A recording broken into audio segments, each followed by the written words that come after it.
Alright, greetings and salutations. Today is Monday, July 11th, 2011, and welcome to the 11th installment of my 2011 gardening series.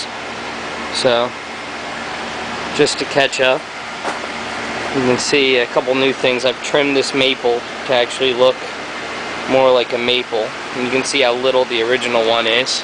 I mean, not the original one, but the clone one.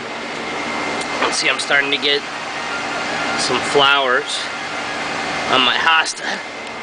You look over here at the big hosta, we have an abundance of flowers. But let me show you something interesting, and that is, look at all these bhut jolkias. And they're big now. I don't think they were this big in the last video.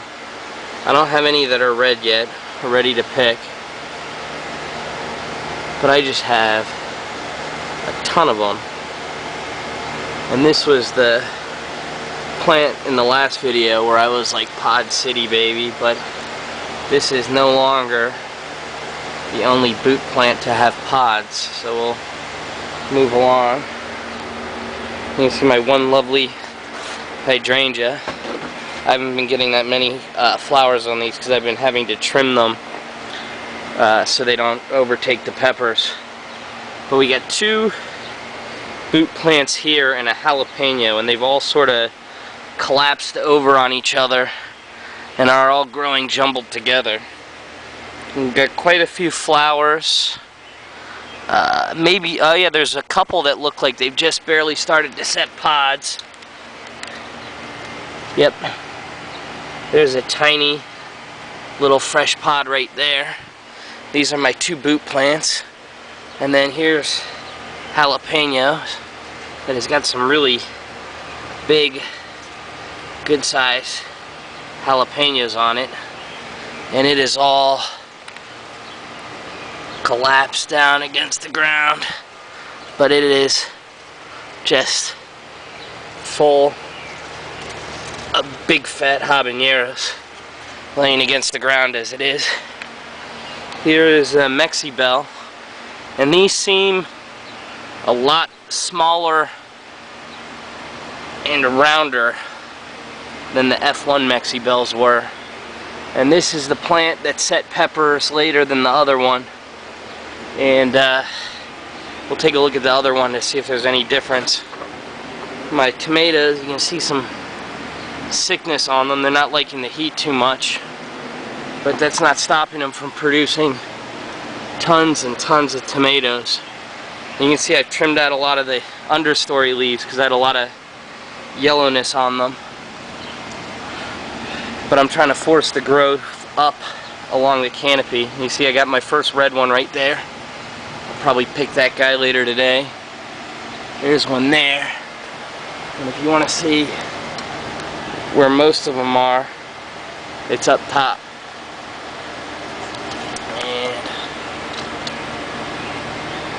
yeah, it is. I'm gonna need a ladder. See those way back there? I'm gonna need a ladder to pick a lot of these.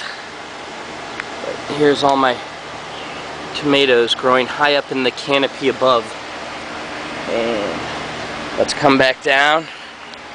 Here's that other big huge bhut plant towering over the hydrangea, and now he is also chock full of pods. Look at all these bhuts, man.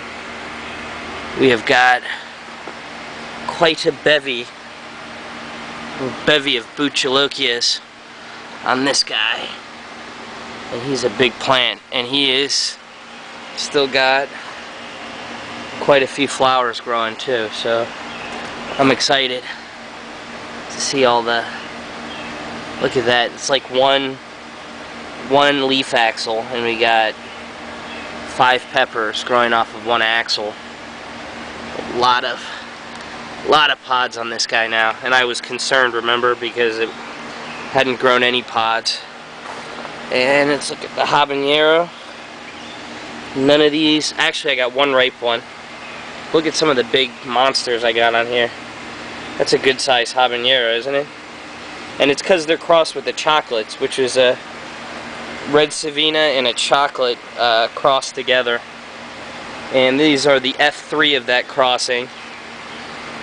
And the parent plant of these had a yellow pod type, and all the plants I'd planted in the past where I'd taken seeds out of a yellow pod grew plants that had a red pod.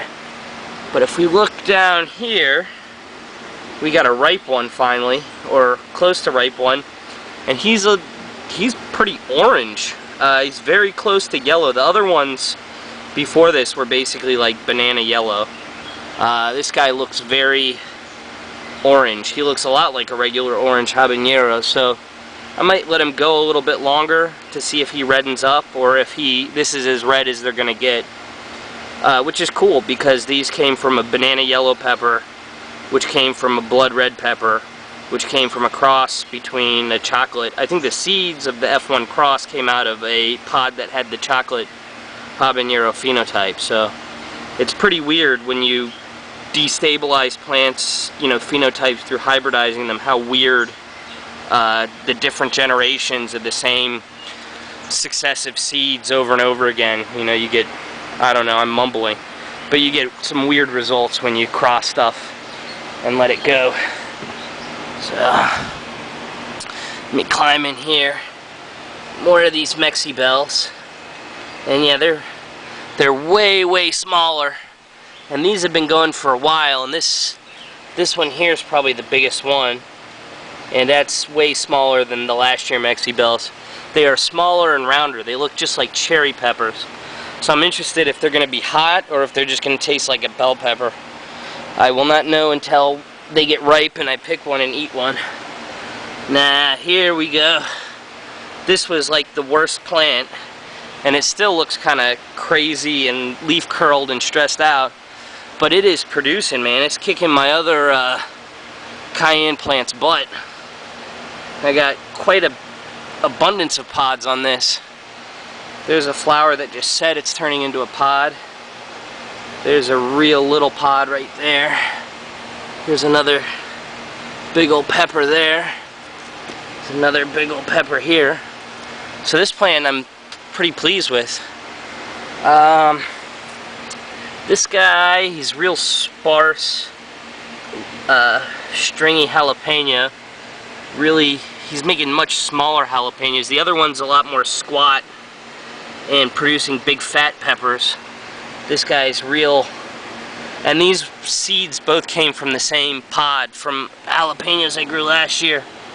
But you can see I'm getting a good amount of jalapenos on this guy, but they are all spread out, and it's not a very full plant. But I don't know, different strokes for different folks, different peppers for different plants. I don't know what I'm talking about.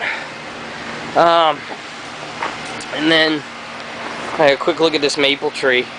You should have seen how big this was the other day. I mean, literally it was taller than me again, and I sort of cut it into this nice bush shape. But if you look here, there's a big pile of trimmings, and back there you can see another big pile of trimmings. This whole place turns into a jungle if I don't keep up with it.